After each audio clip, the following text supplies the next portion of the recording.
德系豪車統治世界的百年神話，真的要被中國車終結了嗎？那過去幾十年不管是大老闆還是大股東們，要買頂級旗艦房車，除了 S-Class 就是7 Series， 全天下都是傳統德系 Old Money 的天下。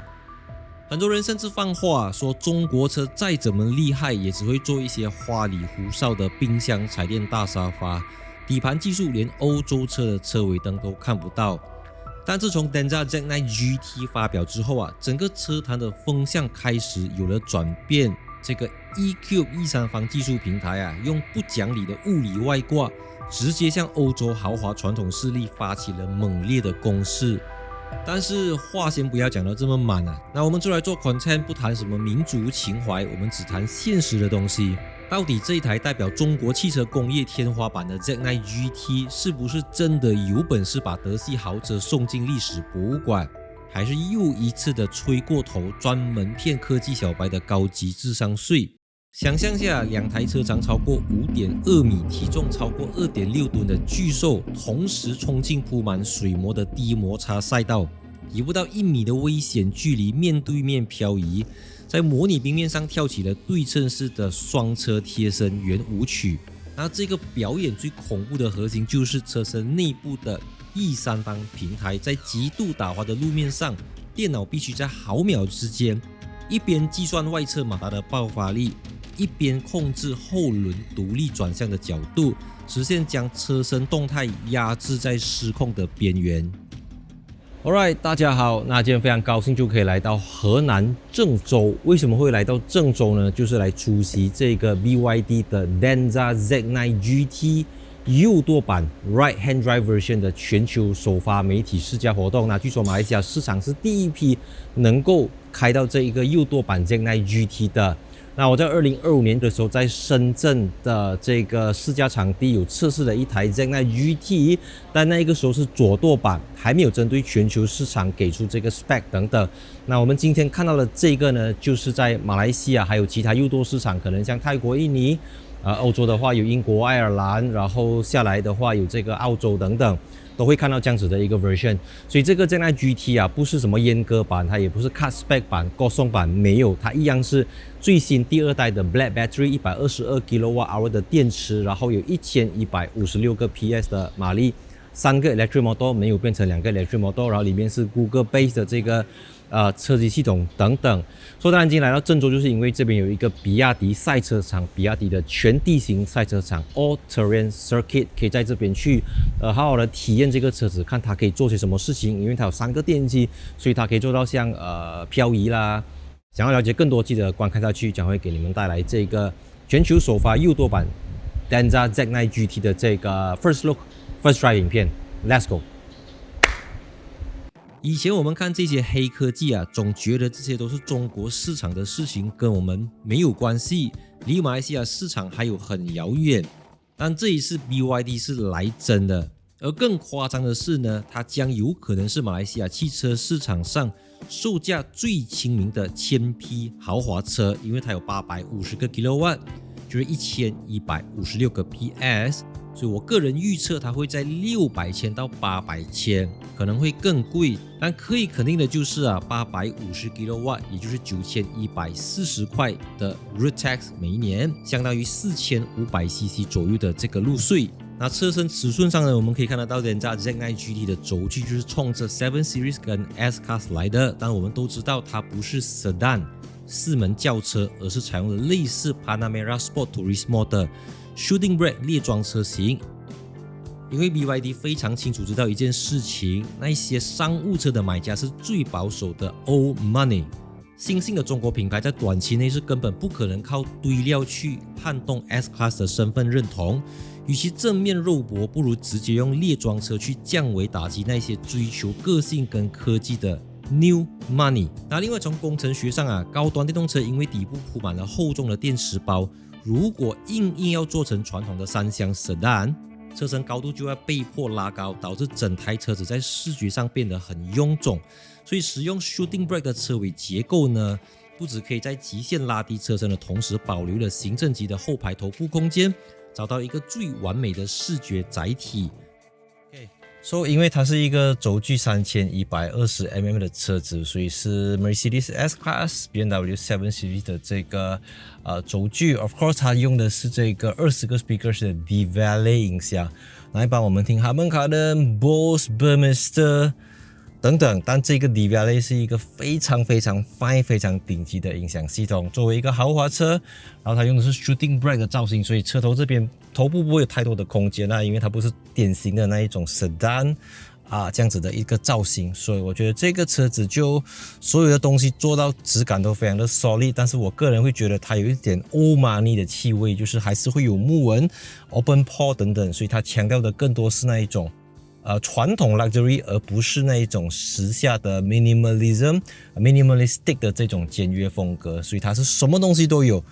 Right, so as you can see， 這個是 right hand drive 右舵版本的 Denza Z9 GT， 然後有意思的就是它中間這一塊螢幕呢，它現在是 Android based， 所以它不是什麼 Android Auto 啊，它整個車機就是 Android 的作業系統。Of course， 它有給你 Apple CarPlay 跟 Android Auto，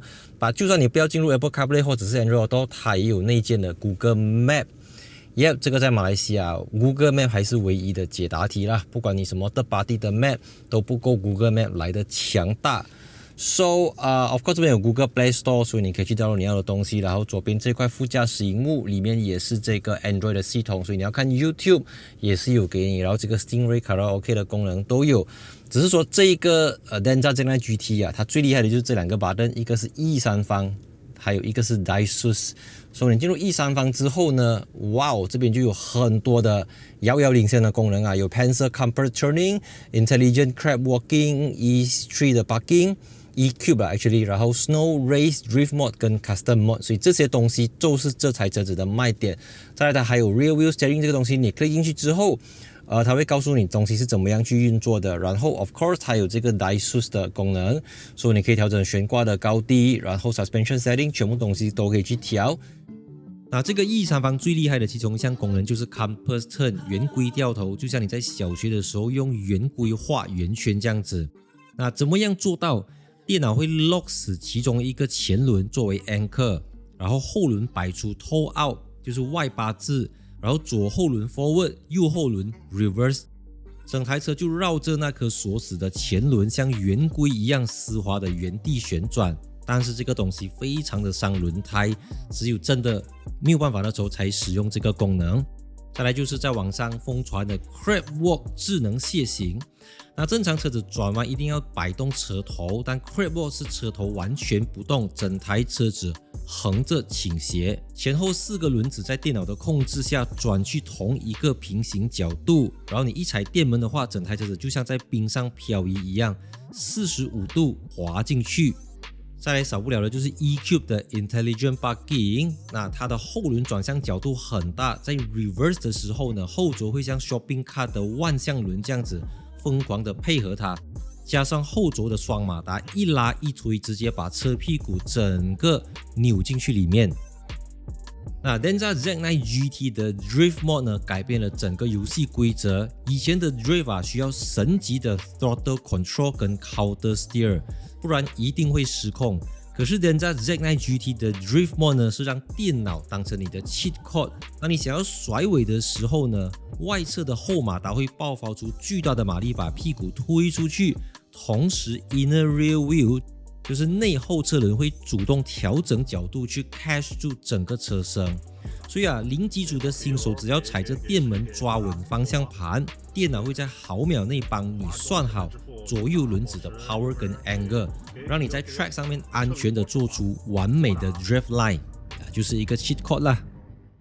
BYD 最新的 Fast Charging 2.0 3充技術，10充到 97% 只要9分鐘。為了達到這種接近燃油車加油速度的極限補能官方推出了最高峰值率高達1500 kW 的超級充電樁。那面對外界對這種暴風式灌電是否會摧毀電池壽命的質疑，比亞迪董事長王傳福就給出了明確的答案，就是說這項技術並不傷電池。大功率充電會在短時間產生許多熱量，對電池的壽命是不是造成影響？第二代刀片電池的閃充對壽命沒有影響，既充得快又很耐用。那官方在電控跟材料學上的合理解釋雖然成立，但是從能源工程角度來看啊，這個大招的背後存在着一個難以回避的現實硬傷，就是對基礎設施的蓄水池效應。要在9分鐘裡面灌滿能量高達122 kWh 的動力電池啊，瞬間抽電量大到不可思議啊！而目前全球絕大多數的公共電網在物理上根本就沒有辦法承受單一單位的這種 megawatt 級別的電流衝擊，所以這項技術呢，高度依賴充電站，它必須要配合極其昂貴的這個獨立的儲能系統，就是在平時用微弱的電流慢慢蓄水，等車輛進站的時候再暴風式的放電。Alright， 我們現在要開着這一台超過1000匹的 Denza Z9 GT， 在這個是全長大概 1.75 公里的比亞迪賽道。So 這邊也是之前很多網上看到測試這個仰望的賽道，所以我們來稍微感受一下這台車子到底實際上場之後它會給我們什麼樣的表現。Let's go。3、2、1 go。100。OK， 把它放慢。在前面这個地方下車降到60。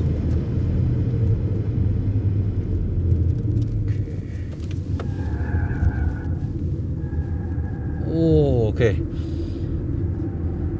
So 我們現在在運動駕駛模式，所以我覺得轉向力度是偏輕的，那比較容易擺。OK， 環境。OK， 油門其實輕輕。OK， 加速。Alright， 所以因為它有3個電動馬達，所以你會發現到它在擺的時候啊，它的扭力傳輸是相當 balance 相當平均的，所以你輕輕踩剎車進去加速 ，OK， 哇，這剎車咬得很緊 ，OK， last lap，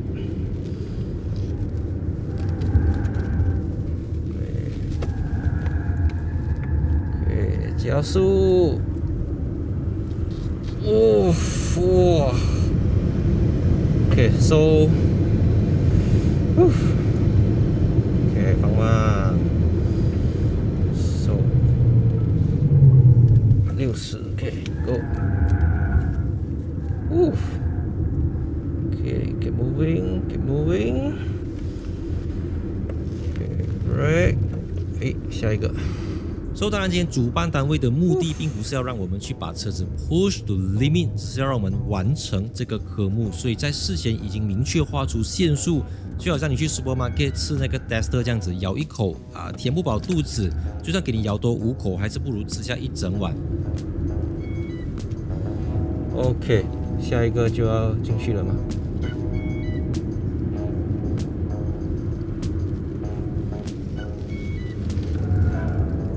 那再來呢，它用的是 Eco Contact 7的節能輪胎，所以它不是 UUHP 或者是 UHP 輪胎。這雖然不是我第一次開1000匹的車子，但是我第一次在一個 Eco 輪胎上面使用1000匹的車子。